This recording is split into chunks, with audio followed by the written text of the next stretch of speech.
je suis allée au Festival d'Avignon pour la première fois.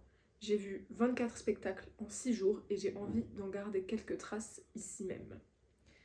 Le Festival d'Avignon pour nous a commencé le lundi 14 juillet avec Antigone de la compagnie Le Vélo Volé.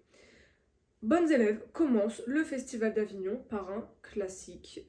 C'est tombé un peu au hasard, on a croisé les gens qui tractaient dans la rue, donc on s'est dit, tu sais quoi, allons-y, nous n'avons pas encore de spectacle, on venait d'arriver sur ce créneau horaire, c'est parti partoche. Et franchement, c'était très très cool. J'ai été hyper touchée, genre j'ai versé vraiment un torrent de larmes, parce qu'il y a quand même l'histoire de ces deux sœurs, qui est tout à fait triste. Et donc j'ai versé un torrent de larmes et je me suis dit, eh bah dis donc, ça commence bien à Avignon. Je trouve que la figure du coryphée est hyper bien utilisée. Le comédien qui l'interprète est génialissime. Mais voilà, je trouve que cette adresse à la fois au personnage et à l'intrigue qui est en train de se passer et au public, ouais, j'ai trouvé que la reprise, la revisite entre guillemets de ce personnage avait été génialissime. Et globalement, je trouve que c'était plutôt réussi, décor simple, enfin voilà, j'ai plutôt passé un bon moment. Par contre, Créon qui ne connaît pas son texte et qui ne fait que hurler, bon, peut-être apprends d'abord ton texte et ensuite tu viens nous crier dessus.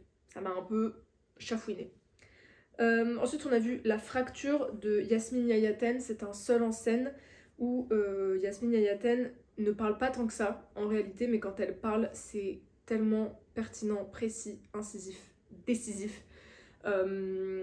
C'est, je pense, le spectacle qui m'a le plus retourné, peut-être même le seul d'ailleurs, qui m'a complètement retourné le bide de ce festival. Yasmine, elle nous raconte son histoire. C'est un spectacle qu'elle adresse un peu à son père, mais son père est décédé. Elle nous raconte un peu son histoire, sa vie, son lien à son père. Il y a évidemment la question dans le lien au père, le lien à l'origine et à l'histoire familiale et d'où vient le père et comment est-ce que ce père qui a toujours été silencieux n'a pas transmis une partie de son histoire par son silence. C'est génial, il y a une utilisation de la vidéo qui est d'une pertinence plus que rare, je dirais presque unique. Moi je crois que je n'ai jamais vu de spectacle où l'utilisation de la vidéo est aussi pertinente et je ne pensais vraiment pas un jour dans ma vie pouvoir m'émouvoir de la finale de la Coupe du Monde 98, France-Brésil, tout ça. Vraiment. Et j'étais genre, les larmes qui me montaient aux yeux, parce que le spectacle commence par ça, et j'étais un peu en mode, oh là, mais que se passe-t-il? Voilà, j'ai beaucoup pleuré, j'ai vraiment été retournée, traversée, transpercée, bouleversée par ce spectacle. Donc ça a commencé très très fort à Avignon. Et après ça, on a couru entre le Théâtre des Dons et la Poste pour aller chercher la navette pour aller voir Brel d'Anne-Theresa Kirsmaker. C'était notre premier spectacle du IN et c'est le spectacle qui était programmé à la carrière de Boulbon, qui est un cadre exceptionnel. On arrive avec la navette, genre coucher de soleil, on monte dans les chemins de la carrière et tout. Enfin, magnifique. Un cadre exceptionnel, mais un cadre, ça ne fait pas un spectacle. Et alors là, Anne-Theresa Kirsmaker rend l'argent. J'ai trouvé que c'était un peu du foutage de gueule. Voilà, ça danse pas trop, enfin ça dansote, ça gigote, ça gesticule. Anne-Theresa Kirsmaker ne connaît pas sa propre partition chorégraphique puisque quand elle doit avoir quelques moments, parfois avec Solal Marriott, son interprète, en fait tu sens qu'elle sait pas trop ce qu'elle fait. Solal Marriott est un très bon interprète mais il fait toujours la même chose. Brel, en fait, après je dois dire que moi je connaissais pas vraiment jusqu'ici la musique de Brel. En fait, le spectacle c'est une playlist des hits de Brel qui est en fond et dont les paroles sont projetées la plupart du temps. Bon, je suis pas fan en fait de Brel, ça m'intéresse pas ce qu'il raconte, je suis pas touchée, donc ça n'a pas aidé. Ouais, grande déception. C'était vraiment mon premier spectacle du IN et je me suis dit, eh bah super, on aurait peut-être dû s'en tenir au off. Après, il y a d'autres choses très bien qu'on a vu dans le IN. Mais voilà, déception de A à Z. Et surtout que c'est un peu une prise d'otage parce que partir pour aller où? Quand t'as la carrière de Boulbon, tu es au milieu de nulle part, tu ne peux pas rentrer par tes propres moyens, si ce n'est en faisant 3h30 de marche. Donc quitter la représentation, d'accord, pour aller attendre sur un caillou que la navette et que le spectacle termine pour que les navettes repartent, c'est une prise d'otage. Voilà. Le lendemain, mardi 15 juillet, j'ai commencé ma journée par une rencontre intitulée Proche-Orient, y a-t-il un chemin pour la paix? La honte. J'ai trouvé ça choquant d'indécence, le discours qui était tenu. Donc en fait, il y avait la LICRA, Ligue, truc contre le racisme et l'antisémitisme là, MDR. MDR, archi problématique. Que ça soit les modérateurs de la LICRA, Eva, je sais plus comment l'inviter, et l'autre monsieur c'était le moins pire, qui était invité aussi, bref, archi problématique, un discours hyper douteux, hyper indécent, parler parler de la Palestine sans parler de génocide, et dire, quand on est confronté à la question du génocide, de dire non mais c'est pas le sujet, génocide ou pas génocide, c'est pas le sujet. Oui, bon, écoutez. Voilà, honteux, je me suis embrouillée avec tout le monde, c'était un peu cata, je vais pas revenir là-dessus, mais vraiment je me suis dit bon on va s'en tenir au spectacle parce que a priori Avignon, qui est quand même censé être le temple de la création, traite des sujets ultra d'actualité, ultra sensibles, sans la moindre sensibilité. Et je dis sensible au sens de c'est des sujets qui touchent à des êtres humains, c'est quand même, on est dans le temple de défendre la création artistique, on est quand même dans une institution subventionnée énormissime qui est là pour mettre en avant la création artistique, en spectacle vivant en l'occurrence, mais globalement l'art et la création. Et tu traites un sujet sans la moindre sensibilité. J'ai trouvé ça complètement honteux. Ensuite, j'ai vu un jeune public trop mimi. Ça s'appelait Deux, de la compagnie La Locomotive. C'est trop cool, c'est entre la danse, la langue des signes, ça s'appuie sur des albums jeunesse. Il y a une espèce de petit décor trop chou. Avec des petits mécanismes, enfin c'est à la fois hyper complexe et à la fois assez simple, et je trouve que ça fonctionne trop bien sur comment les interprètes jouent avec leur décor, jouent avec leurs livres, signent, dansent, et je trouve que pour un jeune public dans un espace hyper contraint, ça danse vraiment, et c'est vrai que c'est rare d'avoir du très jeune public avec un décor qui s'appuie sur un objet autre, à savoir le livre, mais qui quand même danse vraiment. J'ai trouvé ça intéressant, c'était trop mimi. Ensuite, j'étais trop contente de le voir, j'ai vu la fête du slip ou le pipeau de la puissance, qui est le deuxième spectacle du triptyque de Michael Delis. Le triptyque, je crois qu'il s'appelle, bougez pas, la trilogie du troisième type. Le premier spectacle, le premier sexe ou la grosse arnaque de la virilité, je l'avais vu il y a fort longtemps, à l'époque où je travaillais à Paris. J'avais adoré. Ce monsieur, je le trouve vraiment très très chouette. Et là, c'était le deuxième volet du triptyque, la fête du slip ou le pipeau de la puissance. Et il y a également le troisième volet, les paillettes de leur vie ou la paix des ménages. Et en fait, il joue pendant tout le festival d'Avignon ces trois spectacles à la suite tous les jours. Sauf un jour de relâche, évidemment, droit du travail, tout ça, tout ça. Mais je trouve ça assez exceptionnel. Vraiment, 18h30, 20h, 21h30, il enchaîne les trois spectacles au Théâtre de la Reine Blanche, à Avignon, parce qu'il y a aussi le Théâtre de la Reine Blanche à Paris. Et c'est le Théâtre de la Reine Blanche à Paris, car en partie il produit son spectacle, c'est là-bas qu'il le joue aussi, le triptyque. Et le triptyque, à la rentrée, il est à la Scala, donc je me tâte à faire un aller-retour à Paris pour aller le voir, parce que vraiment j'aime beaucoup ce monsieur. J'étais très contente de le retrouver au plateau, parce que du coup j'avais déjà vu son travail, et je trouve qu'en fait il a beaucoup d'humour, mais en même temps c'est hyper fin, même quand c'est un peu genre un humour le plus grossier, grotesque, je trouve que ça, y a quand même beaucoup de finesse, beaucoup d'humour, et comment est-ce que lui, son histoire intime, il arrive à en tirer un peu des conclusions structurelles, universelles, mais de façon tranquille quoi. C'est drôle, on se prend pas la tête, on se juge pas, et c'est vraiment son histoire, son parcours de vie qui l'amène, lui, en gros il s'amuse à en tirer des conclusions, et je trouve ça vraiment super. Mais j'aime beaucoup ce monsieur, donc je manque d'objectivité. En tout cas, j'étais très contente de le voir. Ensuite, j'ai assisté à Nour, une célébration poétique de la langue arabe, qui était une espèce de grande carte blanche qui s'est construite après avoir été programmée en gros. Et là, pour le coup, bah, c'est comme ça qu'il faut la dire, la Palestine au Festival d'Avignon. Là, il y a vraiment, en célébrant la langue arabe, on célèbre le monde arabe, on célèbre le Levant, une zone géographique, politico-géographique tellement complexe et tellement méconnue des gens.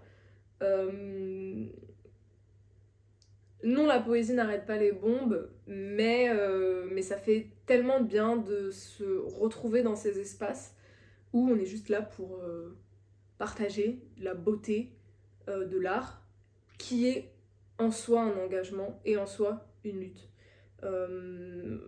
Moi, j'ai été frappée par l'émotion, frappée par l'émotion des interprètes. Donc il y avait un danseur et une danseuse, des musiciens et musiciennes, et des chanteurs et des chanteuses, et avec des voix exceptionnelles, et j'ai été transpercée par l'émotion que m'envoyait leur voix, mais l'émotion qui transpirait de leur corps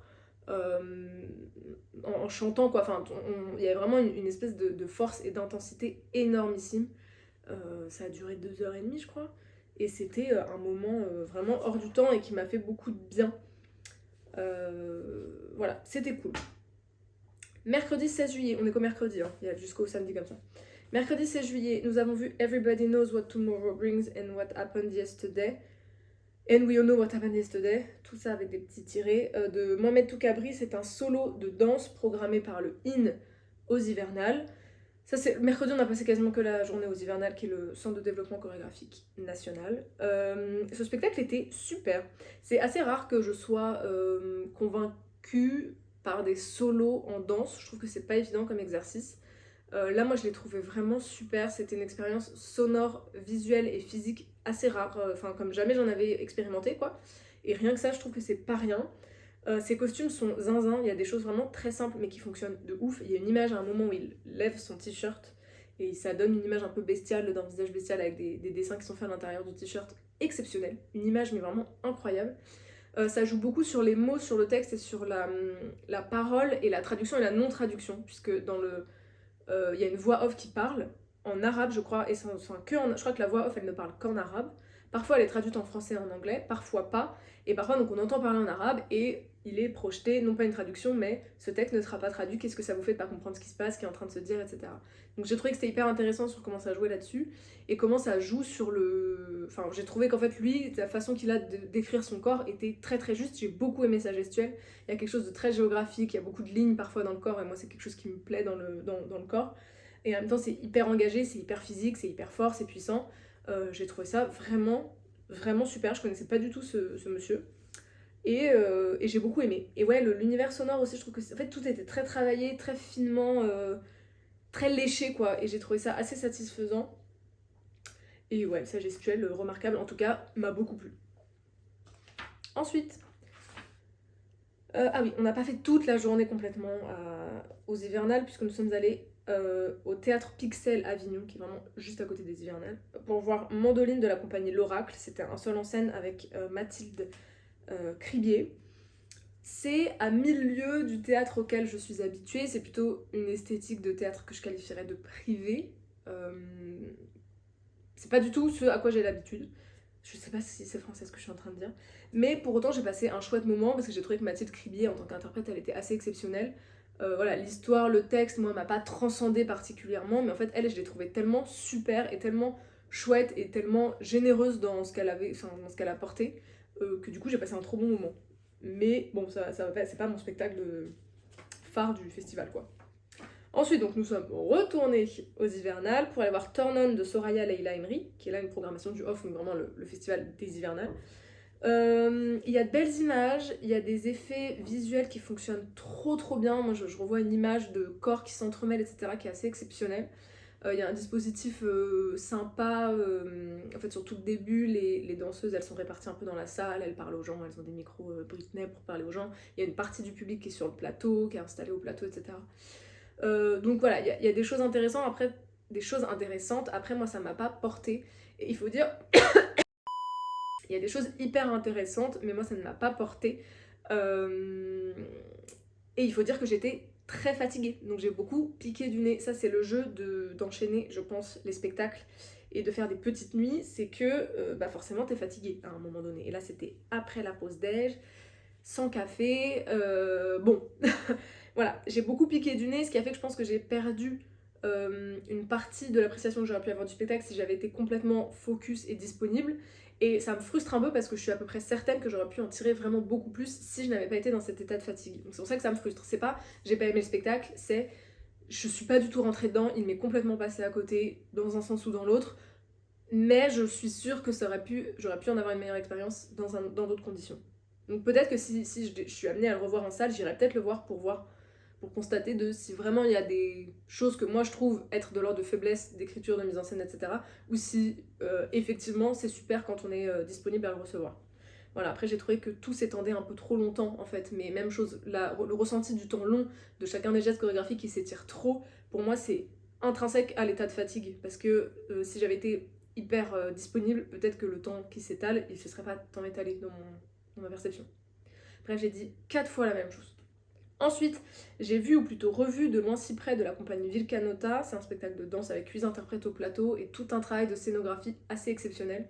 Moi, je trouve ça vraiment zinzin, la scéno. C'est beaucoup de bouts de tissu d'espèces de lambeaux de tissu qui ont été tissés entre eux, qui font des filets, qui font des petites choses, des petits confettis, il y a tout un cadre blanc, enfin il y a un vrai jeu aussi avec la scénographie, ça fait vraiment partie de la mise en scène et de la mise en corps des interprètes. Je trouve la scéno vraiment trop chouette, je trouve que ça fonctionne trop bien. Les interprètes, je trouve que c'est assez inégal d'une interprète à l'autre, je trouve que les filles sont globalement très bonnes, les garçons un peu moins, sauf un. Enfin très bonnes, c'est pas qu'ils sont pas bons, c'est que je trouve qu'ils envoient moins, en tout cas il y a moins, moi ça me... Ils arrivent pas, leur énergie n'arrive pas forcément jusqu'à moi. Après je trouve que l'énergie du groupe elle fonctionne trop bien, et c'est quand même une prouesse, enfin une performance physique de zinzin, parce que c'est un spectacle de 1 heure et ça s'arrête jamais quoi, genre, putain, ils sont là mais ils sont là quoi. Donc ça danse de ouf, il y a tout un jeu de costumes, de vestes, de machin, de couches de costumes, d'échanges, je sais pas, je trouve que le spectacle fonctionne trop bien. Après je trouve qu'il y a quelques faiblesses sur les interprètes, qui en fait soit ils sont complètement invisibles, on les voit pas. Ouais les gars franchement c'est pas... Après c'est vrai parce que moi aussi je suis plus sensible aux énergies de femmes danseuses au plateau qu'aux énergies d'hommes. Ça peut jouer également. Mais globalement ils sont super, enfin pour porter le spectacle quand même, faut le faire quoi. Et la scénographie est vraiment géniale. Ensuite, nous avons vu les histrioniques, un trou dans la raquette du collectif MeToo Théâtre. Exceptionnel. C'était au théâtre 11. La programmation du 11 était génialissime. J'ai trouvé ça super. Ça fait partie de mes gros coups de cœur du festival. Non pas que je m'attendais pas à aimer, je savais que je serais convaincue par la proposition parce que collectif MeToo Théâtre, mais quand même gros coup de cœur. En fait, ce que je trouve génial, c'est que c'est un spectacle manifeste, c'est profondément politique, c'est profondément engagé, mais sans laisser de côté, sans mettre de côté l'artistique. Et en fait, c'est ça que je trouve intéressant, c'est que parfois les pièces qui sont politiques, elles sont presque que politiques, entre guillemets, elles sont que engagées, elles sont que vénères. Là, il y a vraiment une puissance, une force dans le propos et dans l'engagement qui laisse complètement sa place à l'artistique. Et en fait, c'est hyper réussi quoi. Artistiquement, c'est hyper réussi. C'est hyper juste. Les costumes, le décor et le choix de faire la régie à vue. C'est-à-dire que la personne qui gère la régie, qui est je crois la scénographe du spectacle, elle est mise en scène. En fait, elle est là, elle est au plateau, elle ne joue pas vraiment, mais elle est constamment au plateau et tout ce qui est de l'ordre de la régie plateau se fait à vue. Et elle a son costume, elle fait partie de la mise en scène, elle fait partie du jeu. Et c'est ça que je trouve génial, c'est qu'il y a aussi le fait de visibiliser la scéno, de visibiliser la régie plateau, etc. J'ai trouvé ça super, et d'artistiser jusqu'à la technique. J'ai trouvé ça assez génial. Les meufs, elles sont trop fortes. Et en fait, ça fait une bouffée d'air frais de malade de voir des meufs trop fortes dans la vie, trop fortes au plateau, et trop fortes du coup dans le récit de leur vie au plateau. C'est exceptionnel. Moi, MeToo Théâtre, je l'ai suivi de loin. J'ai pas forcément suivi en détail toutes leurs affaires, tous les dramas dans lesquels elles ont été traînées, etc. Et donc le spectacle permet aussi de reprendre un peu pas mal d'éléments qui ont traversé le collectif. Sans que ça soit le sujet. Parce que du coup, il y a ce truc de détachement, c'est-à-dire qu'elles disent bah je suis un tel, je jouerai le rôle de machin, mais je n'ai pas du tout de lien avec cette personne, alors qu'en fait elles jouent leur propre rôle toutes. Donc je trouve que c'est hyper intéressant, et juste aussi dans l'écriture de... En fait on sait pas trop ce qui est de l'ordre du réel, alors, pour moi tout est vrai, mais on sait pas trop comment c'est joué et mis en scène, c'est assez juste dans l'écriture et le fait de garder une forme de recul en mode nous sommes juste des interprètes payés pour être là, nous n'avons rien à voir avec le collectif MeToo Théâtre, alors que c'est le collectif MeToo Théâtre elles-mêmes qui jouent leur propre rôle. Et ouais, c'est drôle, c'est-à-dire que c'est lourd tout en étant léger, parce que drôle, parce que aussi dans un espace safe où a priori les gens qui vont voir le collectif MeToo Théâtre, tout le monde sait à peu près de quoi il s'agit. Donc c'est aussi agréable d'être dans des salles où tu sens que tu respires l'énergie des mêmes personnes, quoi. En tout cas que vous êtes un peu dans la même vibe, ce qui n'est pas forcément le cas quand tu vas voir des spectacles ailleurs du IN avec des vieux de 70 ans. Mais voilà, les histrioniques c'était vraiment génialissime. Ensuite, jeudi 17 juillet, Nikki, la femme au fusil de la compagnie Miranda, que je n'ai pas du tout aimé, parce que je n'ai pas du tout aimé le jeu de la comédienne principale, qui joue Nikki de Saint-Phal. Je n'ai pas du tout aimé son jeu, donc à partir de là, je ne pouvais pas rentrer dans le spectacle et apprécier ce que je voyais. Et par ailleurs, j'avais vu le film, je ne sais plus de qui. Il y a quelques mois, j'ai vu un film, Nikki, qui reprenait justement une biographie de Nikki de Saint-Phal. Ce qui fait que je n'ai rien appris. Donc au-delà du fait, ça aurait pu être hyper instructif et hyper intéressant juste d'entendre le spectacle, mais en fait je n'ai rien appris puisque j'avais déjà vu ce film il y a quelques temps. Et vraiment ouais, j'ai pas du tout été convaincue. Ensuite, j'ai vu Titre provisoire de Johanna Malédon de la compagnie Mal. J'adore, c'est pas la première fois, même chose, ce spectacle, je l'avais vu, mais dans des conditions un peu bof, avec gros problèmes techniques et scolaires infernaux. Donc là, j'étais contente de pouvoir le revoir dans de bonnes conditions, dans une salle beaucoup plus petite, et du coup, une proximité qui fait complètement sens dans le travail de Johanna Malédon. J'ai été encore une fois impressionnée par sa force, par sa puissance, par sa générosité.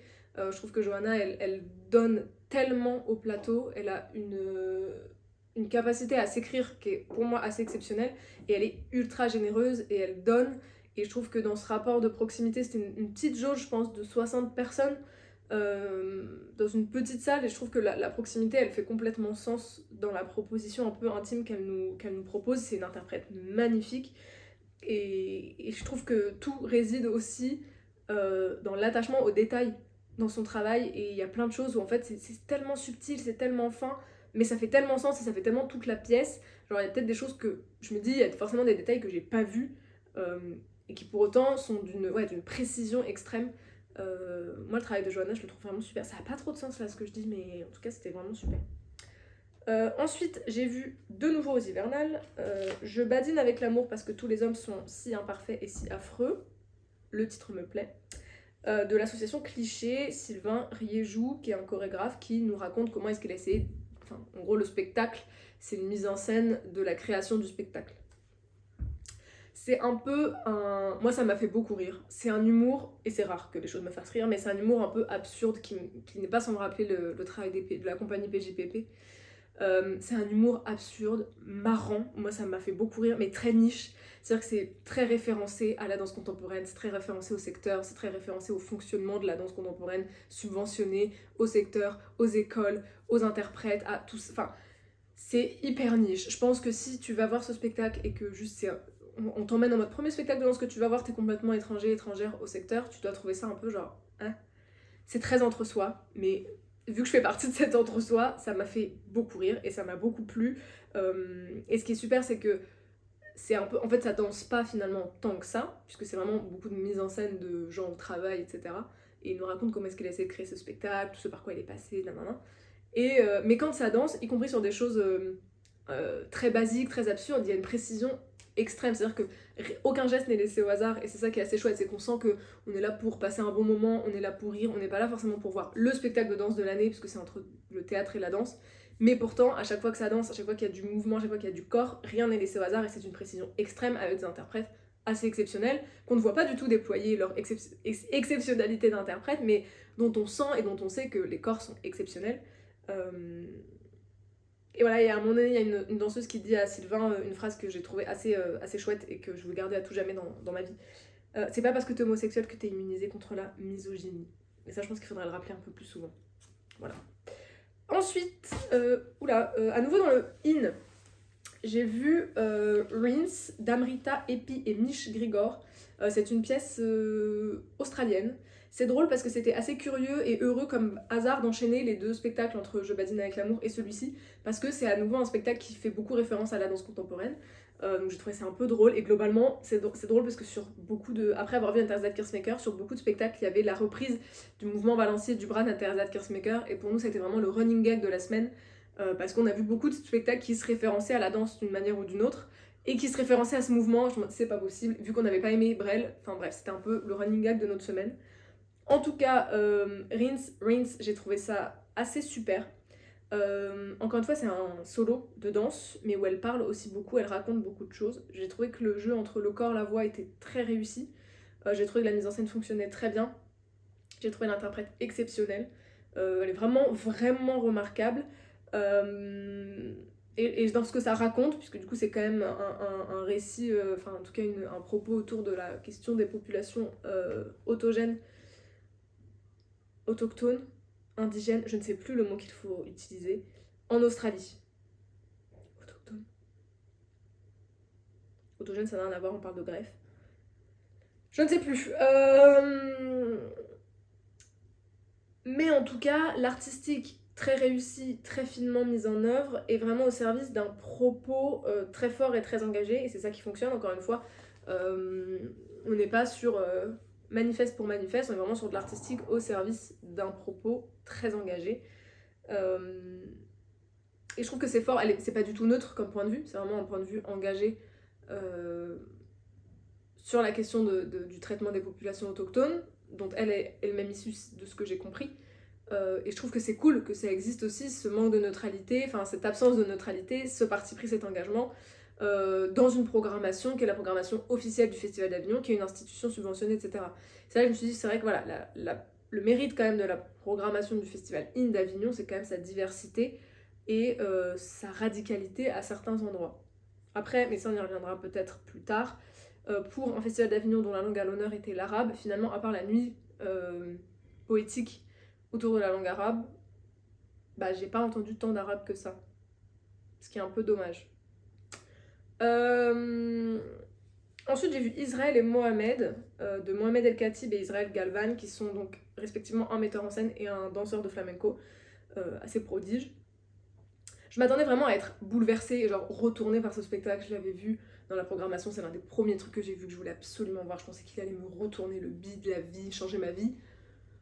Bon, spoiler, ça n'a pas été le cas. C'est un spectacle réussi parce qu'il est hyper bien construit, qu'il est hyper bien porté, qu'il est bien défendu, en fait tous les deux ils adressent en gros un spectacle à leurs pères respectifs. Et en fait chacun est allé voir le père de l'autre, ils ont des interviews de leurs pères qui sont exploités, ils ont tout un décor, ils racontent un peu leur enfance, leur vie, leur métier, le rapport de leur père à leur métier, à leur travail, à leur art, etc. C'est hyper bien construit, c'est hyper bien défendu. Mohamed El Khatib porte hyper bien le propos parce qu'Israël Galvan parle vraiment quasiment pas. Voilà, je trouve que ça fonctionne trop bien. On sent qu'il y a une vraie alchimie, une vraie amitié, quelque chose de fort qui s'est créé entre ces deux artistes quand ils ont créé le spectacle. Mais ça m'a pas touchée. En fait, la seule chose qui m'a touchée, c'est le témoignage. Enfin, quand dans l'interview, le père de Mohamed El Khatib dit que pour lui, l'art, ça devrait être engagé. Et il parle de la Palestine, etc. Alors là, j'ai pleuré comme une madeleine parce que les mots qu'il utilisait faisaient vraiment sens, moi, par rapport à mon vécu de ce monde en ce moment. J'ai été bouleversée par ça, mais c'est presque niche, en fait, à l'échelle du spectacle. Toute la lettre qu'il lit à son père, ça m'a pas particulièrement touchée. Et c'est vrai que je comprends pas trop comment est-ce que émotionnellement ça a pu ne pas créer la rencontre. Parce que moi, quand il y a une histoire de famille, quand il y a des adresses à des parents, enfin, je chiale toutes mes larmes, quoi. Donc, j'avoue que, je sais pas, je suis quand même restée en dehors, ce qui m'a assez étonnée. Mais encore une fois, je trouve que c'est un spectacle très réussi, très bien construit et surtout d'une justesse assez forte parce que il y a une grande pudeur quand même qui se dégage de ce spectacle. Le spectacle, il dit pas tout. Je pense que chacun, respectivement, ils disent pas tout ce qu'ils auraient voulu dire à leur père. Et ça fait complètement sens parce que leurs pères sont encore en vie. Potentiellement, ils vont savoir, si ce n'est voir le spectacle, savoir ce qui se dit dans ce spectacle. Et je trouve qu'il y a une grande pudeur qui fait sens par rapport à leur culture respective, par rapport aux histoires qu'ils nous racontent et qu'aurait été, voilà, si ça partait pas dans tous les sens, mais en tout cas, si on levait le voile sur tout ce qu'il y a à se dire, je trouve que ça aurait été un peu pas très crédible.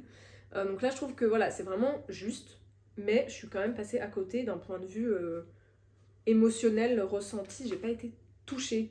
Et vraiment, je comprends toujours pas pourquoi ça m'a pas touchée. Ensuite, nous arrivons au vendredi 18 juillet où nous avons commencé la journée avec le programme danse de la Belle Scène Saint-Denis. C'était le programme 2. C'était le dernier jour de la Belle Scène Saint-Denis. On sentait une grande émotion dans l'équipe du théâtre Louis Aragon. Je suis très contente d'avoir pu découvrir ce spectacle, ce programme. C'était un programme de 4 propositions. Pour moi, en tout cas dans mon ressenti, assez inégal. Enfin, j'ai pas été convaincue par toutes les propositions de la même manière. La première proposition, c'était un extrait de Guillaume et Harold, qui est un spectacle de Gaël Bourges sur Guillaume le Conquérant et la tapisserie de Bayeux, enfin l'histoire que raconte la tapisserie de Bayeux. J'ai trouvé ça exceptionnel. Voilà, c'est tout ce que j'ai à dire. Je veux absolument voir la suite. J'ai trouvé ça super. Ces deux interprètes, hyper drôles. Ils interprètent une voix off qui parle.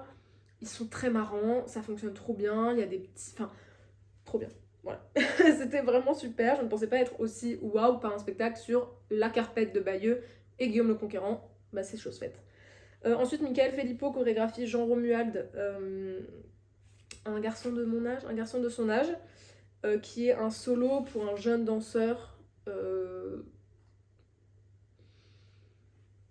Je vois tout le potentiel affectif et émotionnel qu'aurait pu me prendre dans cette proposition. C'est tout chouette, c'est tout mimi, c'est doux, il y a quelque chose de touchant dans le corps de ce jeune garçon, mais je suis restée complètement en dehors. Ensuite, Superstrat de Anne Nguyen, qui est un solo. Comment s'appelle le monsieur? Je ne sais plus. Ça a duré. Alors, l'interprète est exceptionnel. Techniquement, c'est un truc de malade. La musique et tout, enfin, c'est fou. Ça prend. Enfin, ça vraiment, c'est hyper entraînant et tout. C'est vraiment. Tu rentres dedans, il y a quelque chose voilà, qui fonctionne. Mais j'ai trouvé ça extrêmement long. Il aurait fallu que ça dure 20 minutes et encore. Et ça, c'est un extrait de 30 minutes d'une pièce qui dure 50 minutes. Donc j'étais un peu. Je n'irai pas voir ce spectacle. Donc j'avoue que ouais, j'ai pas trop compris. J'ai trouvé ça vraiment très long. Parce que assez répétitif en fait, il se passe pas tant de choses différentes que ça. Bon. Et ensuite, j'ai vu donc un extrait. Non, je crois que c'est pas un extrait, c'est Amazir in situ de Philippe et Lorenzo. Et du coup, il y a la forme au plateau, je crois, avec plus d'interprètes qui va exister ou qui existe déjà. Et bah là tout de suite, moi j'ai trouvé ça assez exceptionnel. Hein. Philippe et Lorenzo, j'avais déjà vu son travail. Qui à chaque fois, en fait, il y a quelque chose qui me convainc sans me convaincre à chaque fois. Enfin, je vois que je suis convaincue, mais en fait, les 2 fois où j'ai vu ces pièces, j'étais un peu en somnolence devant les pièces, mais pour autant, j'avais passé des moments assez exceptionnels de spectacle vivant. En fait, il y a quelque chose de très répétitif et d'assez hypnotique dans son travail. Et là, pour moi, ça fonctionne du feu de Dieu. J'ai été vraiment happée, presque hypnotisée par les motifs chorégraphiques qui se répétaient. Il y a de la ronde, ça tourne tout le temps, ils sont 5 au plateau. Ça tourne, c'est des motifs qui se répètent, qui tournent, qui se détachent, qui se rattachent, des canons, des trucs, des machins. C'est une mécanique au plateau de zinzin qui m'a complètement happée, complètement tenue et dans laquelle j'aurais pu vraiment tomber littéralement. Il y a quelque chose de d'hypnotique quoi, vraiment dans le travail. J'ai été scotchée, j'ai adoré et les interprètes sont quand même exceptionnels parce qu'ils ne s'arrêtent jamais déjà. Et ouais, je trouve qu'ils sont d'une grande. Ils sont chacun dans des physicalités, dans des corps très différents, mais pour autant ça fonctionne de ouf. Ça fait vraiment rituel quoi. Et je sais pas, j'avais envie de participer de ce rituel, j'avais envie d'en voir plus, d'en savoir plus. Et, euh, et ouais, je me suis moi-même surprise à avoir autant apprécié. Euh,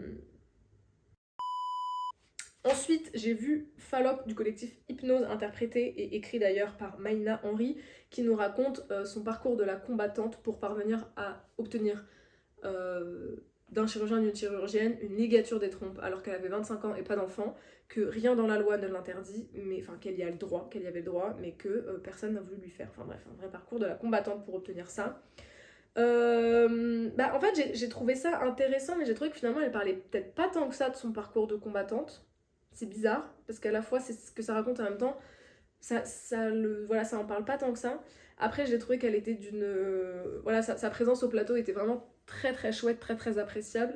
Il y a une toute petite mise en scène qui est vraiment... C'est dans elle joue dans un petit cube, enfin, c'est un plateau minuscule, donc c'est vraiment léger, mais je trouve que c'est quand même assez fin et suffisamment léché, même si c'est tout petit comme mise en scène, comme jeu de lumière, etc.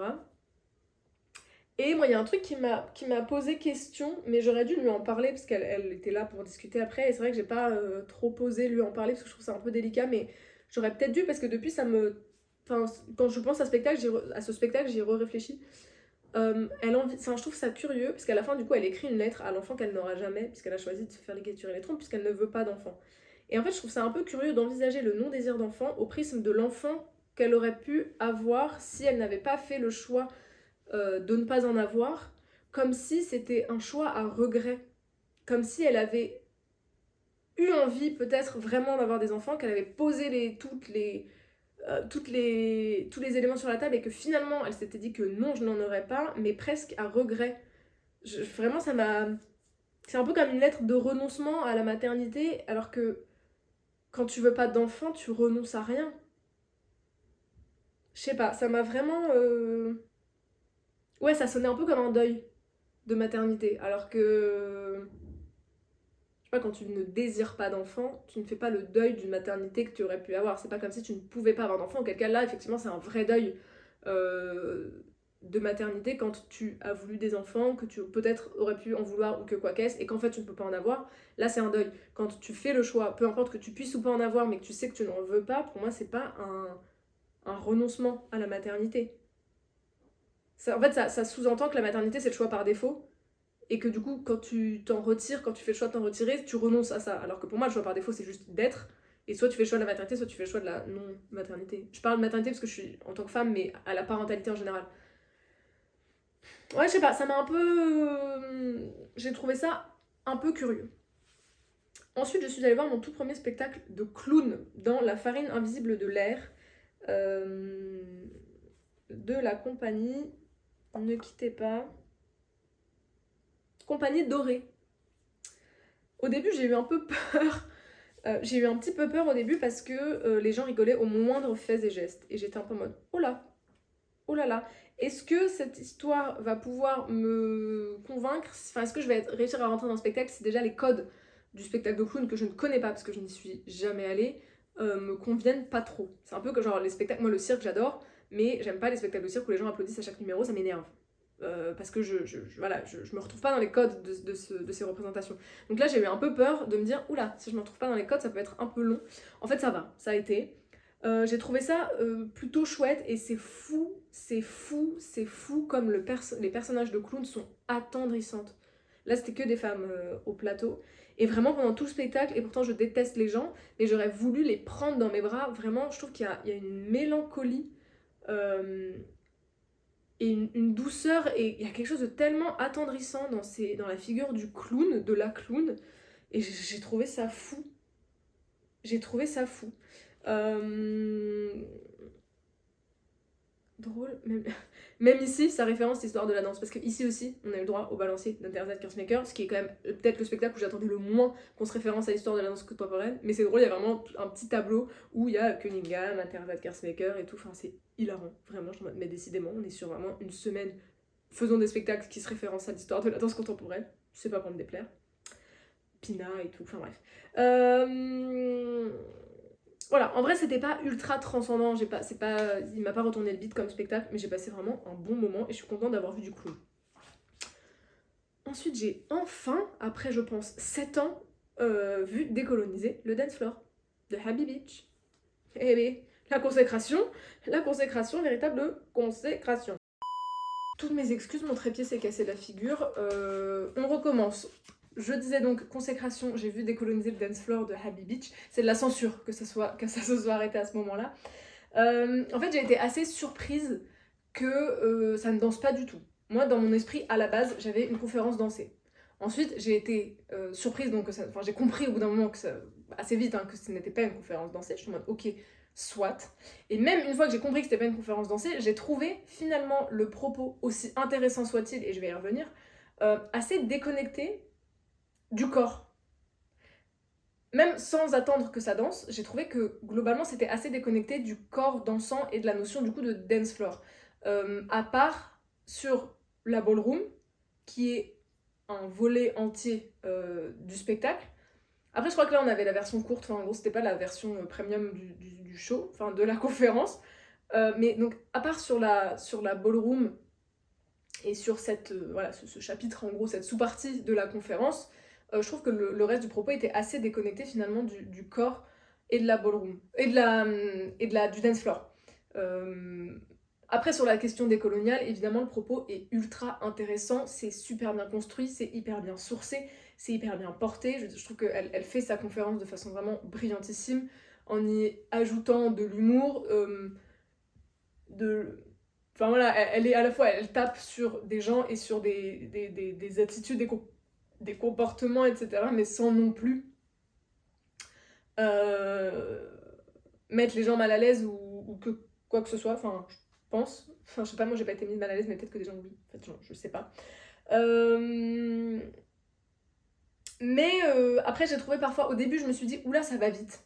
Parce que effectivement, moi de tout ce que j'ai entendu, alors l'expérience est super, le format est génialissime, mais à titre personnel, étant déjà un peu renseignée sur les questions décoloniales, connaissant déjà la ballroom, etc., j'ai pas appris de choses qui vont changer ma vie. Pour autant, je trouve que c'est hyper intéressant, etc. Et même en maîtrisant, enfin non pas que je maîtrise le sujet, enfin je veux dire, elle a fait des recherches pendant des plombs et tout, c'est pas, voilà, je suis pas en train de comparer mon savoir au sien, mais parfois je trouvais que ça allait un peu vite. Genre au début je me suis dit oula, faut s'accrocher. Et je me suis mis à la place de quelqu'un qui juste est intéressé par l'idée, sans forcément avoir d'éléments déjà de connaissance à ce sujet, et se dit ah bah trop bien, je vais aller voir ce spectacle, tu peux vite être un peu perdu peut-être au début en tout cas. Après je trouve que le rythme se stabilise un peu et que c'est moins courir après à s'accrocher à des infos, limite t'as envie de prendre des notes quoi. Donc non, c'est à mon endroit de vécu, c'est pas révolutionnaire dans ce que ça m'a raconté. Par contre, c'est un point de vue différent de celui auquel je peux être habituée parce que celui de mon cercle commun de réflexion. Donc c'est hyper intéressant. Euh, et ouais, cette petite... c'est pas déception, mais j'ai trouvé ça... Je m'attendais vraiment à ce que ça soit plus connecté au corps, à vraiment l'expérience physique du corps qui danse. Sans être forcément une conférence dansée, ça je l'ai assez vite compris. Mais je suis tellement ravie d'avoir pu genre rencontrer cette personne dans la vraie vie. Enfin, je sais pas, Habibi, c'est quand même une personnalité de fou. Enfin, c'est une personnalité publique hein, qui est tellement forte et importante et puissante et militante, etc. Et je trouve ça fou d'avoir eu la chance de vraiment voir sa conférence danser. Enfin, sa conférence tout court, puisqu'elle n'est pas dansée. Mais j'ai plus comment elle l'appelle comme type, c'est pas conférence quelque chose, je crois. Bref, en tout cas, j'ai trouvé ça vraiment super et je suis trop contente de l'avoir vu et ça m'a trop... Enfin voilà, ça m'a vraiment... Je suis ressortie en mode ok, on est prêt à péter des dents à nouveau. Euh, Ouais, c'est empouvoirant, c'est hyper touchant et c'est fou. Enfin, je trouve ça que c'est une chance aussi de pouvoir voir incarner dans une programmation de spectacle vivant ce propos théorique d'une certaine manière. Donc c'était super, voilà, à voir absolument et à programmer dans tous les établissements scolaires de France. Ensuite, nous arrivons au samedi 19 juillet, dernier jour de programmation pour nous au Festival d'Avignon 2025. La journée a commencé avec les Subversives des filles de Simone. J'adore les filles de Simone. Les Subversives, c'était trop bien. J'ai trouvé ça fou de découvrir ces communautés de femmes qui, à un moment donné dans l'histoire, ont choisi de vivre entre femmes, sans hommes, pour fuir le patriarcat et pour lutter contre le patriarcat. Donc ça traverse 4, 3 ou 4, je sais plus. Communauté de femmes comme ça, de façon assez juste. Elles sont deux au plateau, elles interprètent les choses brillamment. C'était dans une salle de lycée. Programmation du 11 à nouveau. Et elles le portent trop bien. Il y a des petits éléments de scénographie qui fonctionnent trop bien, qui sont pas grand chose, mais qui sont vraiment géniales. Géniaux, parce que ce sont des éléments. C'est hyper sourcé, c'est vraiment, elles sont parties avec, enfin, elles nous amènent des pièces historiques, des témoignages, des audios, etc., enfin, des interviews, tout ça, voilà, c'est vraiment ancré dans une forme de réalité historique, tout en étant évidemment scénarisé, romantisé, théâtralisé. Il y a quelque chose d'immersif parce on est installé plutôt en cercle autour de leur espace de jeu et souvent prise à partie. Alors prise à partie sans être mise en difficulté ou quoi, mais on est quand même mise à contribution, en tout cas interpellée régulièrement, etc. Mais tout en étant voilà, dans une justesse de position où t'es pas là en mode oh secours, qu'est-ce qui vient me tomber dessus mais t'es quand même inclus dans le dans ce qui se passe, dans ce qui se raconte. J'ai trouvé ça super. J'arrive plus à parler là. Il est temps que ça se termine. Ensuite, on a vu l'ailleurs de... C'est quoi le nom de la compagnie? Parce que... Ah, attendez, bougez pas. Y a pas écrit... Parce qu'en fait, c'est une compagnie, c'est un mix de professionnels et d'amateuristes. Mise en scène, mettez Harry-Can. Ouais, je sais plus si... Arc-en-Scène. Compagnie Arc-en-Scène. En fait, c'est un spectacle qui a été construit. À la base, ça part d'un projet de travailleuses socialo qui ont travaillé avec des populations migrantes dans leur ville sur un projet de théâtre. Enfin, en gros, c'est de l'action culturelle, quoi. Donc, je trouve ça assez fou que ça arrive jusqu'à Avignon. C'est la deuxième année qu'ils jouent à Avignon, prix du public l'année dernière, etc. Dans le off, bien sûr, donc c'était au théâtre de l'Atelier 44. Et en fait, j'ai trouvé ça trop chouette parce que c'est vraiment. Enfin, je sais pas, moi ça me touche aussi par ce que je fais dans ma vie, mais qu'un projet entre amateuristes et professionnels existe dans cet espace à Avignon avec cette visibilité, que ce projet-là ait pu les porter jusque-là, je trouve ça quand même assez fou et ça remplit de ouf et tout, donc je trouve ça assez génial. Ce que ça raconte est hyper important. Après, je trouve que voilà, artistiquement, pour moi, ça casse pas trois pattes à un canard. Ça m'a pas touché artistiquement, j'entends. ça manque de finesse et de subtilité dans la mise en scène, dans l'écriture, etc. J'ai trouvé parfois que c'était un peu, voilà, des facilités, mais il y a de la musique live avec, je sais plus comment il s'appelle, mais un musicien et un monsieur qui chante. Et ça c'est hyper précieux. Moi je trouve que d'avoir de la musique au plateau ça apporte tout de suite une émotion, enfin voilà, justement une sensibilité, une finesse assez facilement. Donc c'était cool. C'est pas, voilà, artistiquement ça va pas du tout être le spectacle de mon festival, mais pour autant c'est l'une des expériences fortes du festival parce que je trouve ça super qu'il y ait des projets entre amateuristes et professionnels qui jouent à Avignon. Ensuite, on retrouve la programmation du IN avec One Owns Room Inside Kaboul, une chambre à soi à Kaboul, qui est en fait non pas vraiment un spectacle mais plutôt une installation où on est littéralement dans une chambre avec des... Donc il y a tout un espace au centre, donc nous on est assis sur des banquettes sur les côtés.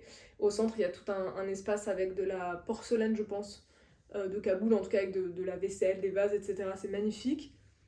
Et on a donc de chacun des côtés des projections d'images avec une voix off qui raconte, qui parle. Et on a, donc je pense, l'artiste, je pense que c'est Cobra Academy, j'imagine, qui entre dans la pièce, qui ferme la porte, qui s'assoit. Il y a tout qui se déroule, elle se lève et part. Point. Fin du game. Fin de l'histoire. Elle est avec ses cheveux lâchés, une robe rouge, elle est juste là. Et j'ai trouvé la force de la proposition artistique ici, c'est-à-dire que nous on assiste à ça, et elle est là, il y a ce symbole de, elle est là pour nous regarder ce qui se passe, pour être témoin du fait qu'on sache, qu'on entend ce qui se passe. Tous ces témoignages d'artistes anonymes de Kaboul pour beaucoup, parce que c'est beaucoup de, voilà, de témoignages d'artistes, d'images de personnes différentes, etc. Elle bloque la porte aussi, et elle a cette présence tellement puissante, genre tellement...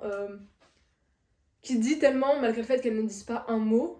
Ouais, je trouve que l'installation, vraiment, en tout cas, moi, ça a hyper bien fonctionné sur moi. Alors après, voilà, je me suis quand même...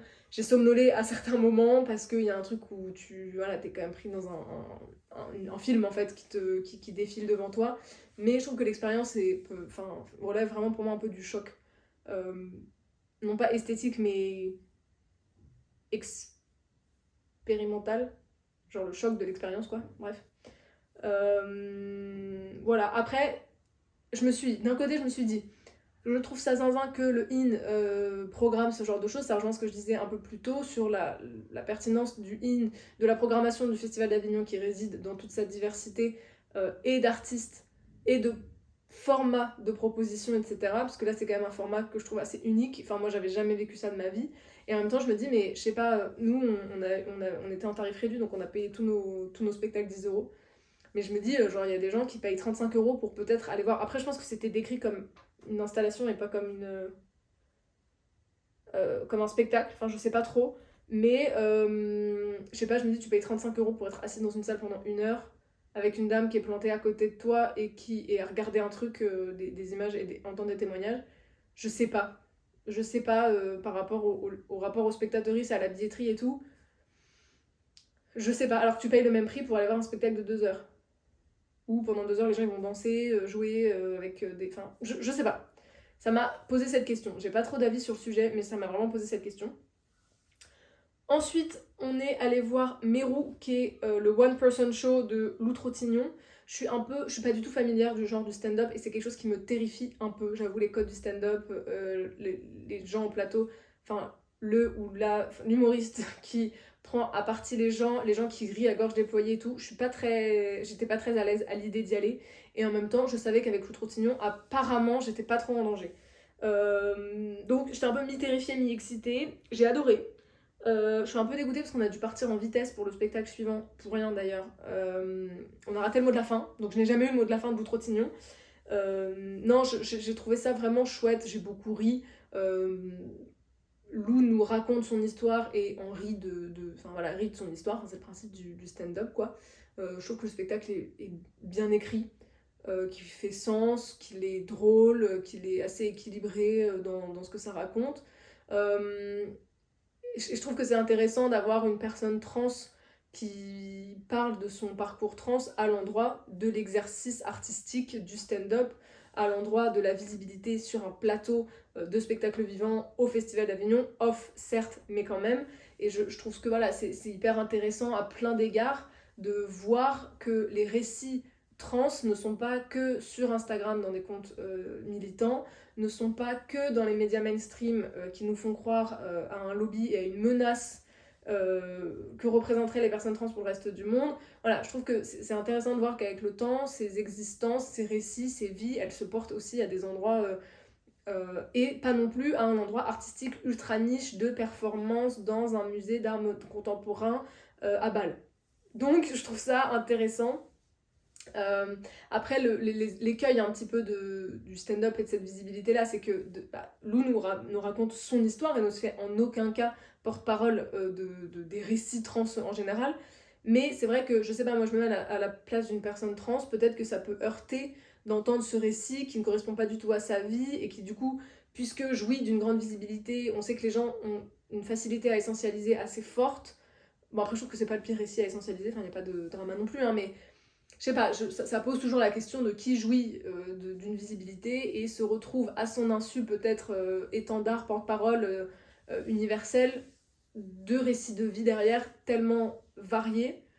Je sais pas, il faudrait que j'ai pas eu d'échange avec des personnes trans sur ce spectacle et sur ce qu'elles en pensent et comment est-ce qu'elles le vivent ou l'ont vécu. Mais en tout cas, c'était assez super. Et enfin, last but not least, le soulier de satin de Paul Claudel par la Comédie Française dans la cour d'honneur du Palais des Papes. Programmation évidemment du IN. Bon, c'est un spectacle de 8 heures. Je me suis dit que je pouvais pas faire Avignon sans faire un spectacle de 8 heures dans la cour d'honneur du Palais des Papes. C'est le jeu Ma pauvre Lucette. Ok ? En gros, en 4 parties avec nos 3 entr'actes. 3 ou 4 entr'actes, 5 parties. Bref, peu importe.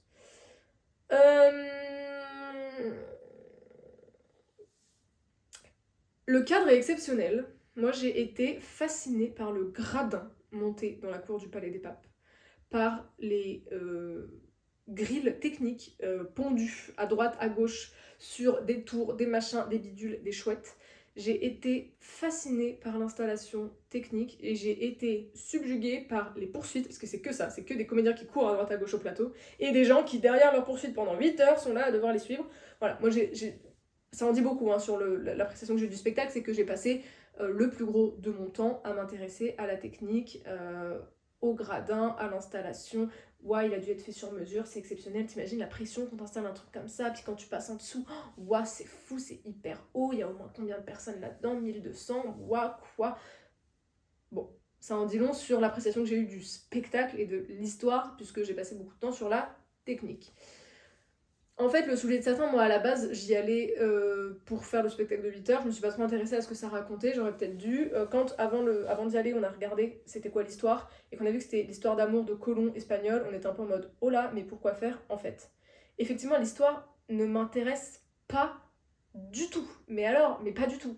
Mais après, je me suis dit bon, l'histoire ne m'intéresse pas, mais c'est quand même la Comédie Française, donc a priori ça sera bien joué.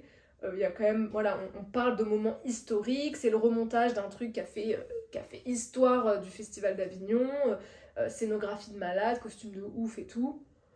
Bon, moi j'ai dû lire les surtitres en anglais pour comprendre ce que disaient les comédiens en français. Voilà. Je ne sais pas si c'est eux et elles qui n'articulent pas, je ne pense pas, c'est quand même la Comédie Française. Ou si c'est mal sonorisé, peut-être un peu plus à cet endroit-là. En tout cas, la première partie, je n'ai rien compris de ce qui se disait. Je lisais les surtitrages en anglais. La deuxième, après, c'était un peu mieux, donc peut-être qu'ils ont fait des changements, je sais pas. Bref, toujours est-il que l'histoire ne m'intéresse pas, que le jeu ne me touche pas, que je ne comprends pas ce qui se raconte et que ça dure 8 heures. Donc bon, j'ai pas aimé le spectacle en vrai. On n'est pas allé au bout du rêve, on est parti au dernier entracte avant la dernière partie de 2 heures, je crois. À la fois, je regrette de ne pas être allée au bout du rêve. Enfin, à la fois, je suis deg de ne pas être allée au bout du rêve. Et en même temps, je ne regrette pas du tout d'être partie. Parce qu'en fait, c'est 2 heures précieuses de sommeil. Plutôt que de finir une histoire qui ne m'intéresse pas. j'ai pas du tout été sensible au jeu des comédiens et comédiennes, moi ça m'a pas... Et pourtant j'ai vu des choses à la... Enfin c'est pas une histoire de principe de j'aime pas la comédie française, hein. J'ai vu des choses à la comédie française qui m'ont vraiment beaucoup touchée et que j'ai trouvé super. Mais là, ces gens qui hurlent et qui me crient dans les oreilles tout le temps, ça ne m'intéresse pas. Alors les costumes sont cool, ok. La scéno, bon, pas plus que ça. Encore une fois, hein, le cadre, le plateau qui va jusqu'au fond, derrière les trucs, machin, ça monte, ça descend, les escaliers, les lumières, les gens à la fenêtre et tout. Ah oui, ça c'était super, hein, mais on en revient toujours même, c'est la technique qui était super. Donc voilà, j'ai pas du tout été convaincue et j'étais un peu deg du coup de finir mon festival d'Avignon sur un spectacle que j'ai pas aimé. En même temps, j'ai mis du temps à accepter de pas avoir aimé le soulier de satin qui était genre ça va faire histoire. Toute la semaine, quand on disait aux gens qu'on allait voir le soulier de satin, les gens étaient en mode ah, mais c'est historique, ah, mais ça va être exceptionnel, c'est historique. Bah, non, j'ai pas eu l'impression d'avoir vécu un truc historique. Et en plus, je culpabilise encore plus, je suis encore plus dans mon syndrome d'impostrice quand j'entends tous les retours des gens qui sont en mode ouais, c'est hyper, c'était intense, c'était une expérience de ouf, c'était malade. Franchement, non, je me suis ennuyée. Je me suis ennuyée. Et je me dis, on est allé jusqu'à 4h du mat, je crois. Franchement, ça commençait à 22h. Bon, ça a commencé, je pense, à 22h30. On aurait pu partir au premier entracte. Allez, deuxième entracte, hein. On aurait perdu. Ouais, je crois que c'est ça, parce on est parti au troisième entracte, qui était le dernier. Donc il y a 4 parties. Et la troisième partie, elle était pas très longue. Et après, la dernière partie, elle faisait 2 heures. C'est pour ça qu'on l'a pas faite. Ouais, non, voilà, j'étais un peu déçue de pas être allée au bout du rêve, mais j'étais surtout déçue de finir mon festival sur un spectacle qui m'a pas plu, genre. Mais bon, après, j'ai quand même vu énormément de belles choses. J'ai vu, donc, je crois, 24 spectacles en 6 jours. C'était une expérience exceptionnelle. J'ai adoré l'ambiance du festival d'Avignon. Même si au bout de 2 jours, t'en as marre que les gens te parlent dans la rue pour te vendre leur spectacle parce que t'aimes pas les gens. Mais franchement, j'ai trouvé l'énergie vraiment très chouette. C'est au soleil, il fait beau, tu bois une tonne de café en faisant bronzette entre 2 spectacles. Tu cours pour aller manger à droite à gauche parce que tu sais pas trop quand est-ce que tu vas pouvoir te nourrir sinon. Tu cours entre les représentations. Enfin, je sais pas, j'avais peur de pas aimer l'ambiance. Et j'ai trouvé ça super. C'est plein de gens hyper différents qui passent leur journée à voir des spectacles parce que t'as à la fois les propositions hyper niche du in, t'as à la fois les propositions qui pour moi sont niches dans un autre sens du théâtre privé avec des stand-up douteux, avec des seuls en scène un peu bof ou avec des affiches affreuses où tu te demandes comment les gens peuvent aller voir des spectacles et pourtant les salles sont remplies. Donc ouais, il y a des familles, il y a des gens, des professionnels où tu vois très bien qu'ils vont faire que les programmations du subventionné, que les programmations... Enfin voilà, il y a une espèce d'entre-soi quand même énorme, et en même temps, il y a aussi plein de gens complètement random, comme nous, puisque nous, on y allait à titre tout à fait personnel, euh, qui juste vont voir des trucs, se laissent convaincre par les gens qui te tractent dans la rue, et en même temps, enfin nous je trouve qu'on a trouvé le bon équilibre entre les spectacles qu'on avait bookés parce qu'on voulait absolument les voir, et le fait d'avoir des trous et de la place pour pouvoir aussi construire la programmation d'un jour sur l'autre en fonction de ce qu'on croise, de qui on croise, des recommandations que les gens nous donnent, de qui nous tracte, etc. Donc je trouve que c'était pas trop mal. On voyait entre 3 et 5 spectacles par jour. En gros, sur les premiers jours, on était plutôt à 3 et après on était plutôt à 4 ou 5. Je trouve que c'est à la fois c'est beaucoup et en même temps on a réussi à trouver un rythme assez pertinent, je trouve, qui faisait qu'on avait quand même le temps de prendre des pauses, de boire des cafés entre temps, de se poser, de digérer, d'écrire un petit peu dans les carnets, de retourner voir des spectacles, de digérer à nouveau. Je trouve que voilà, ça enchaînait pas trop, c'était pas non plus trop la course. En fait, on a couru pour aller voir les navettes. On a couru le lundi pour avoir la navette entre la Fracture et Brel, surtout qu'on a ensuite attendu la navette hyper longtemps, et on a couru le samedi entre Loutre-Rotignon et le Soulier de Satin, tout ça pour attendre plus d'une demi-heure dehors de pouvoir rentrer, donc on n'avait pas besoin de courir en vrai les 2 fois.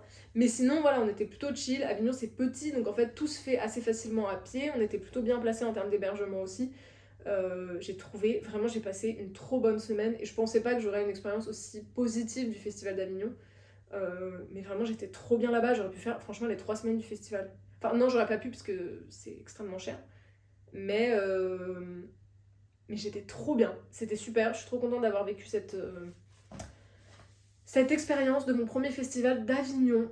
Même si je n'y reviendrai pas à titre personnel, en tout cas pas avant les 5-10 prochaines années, parce que vraiment ça coûte très cher.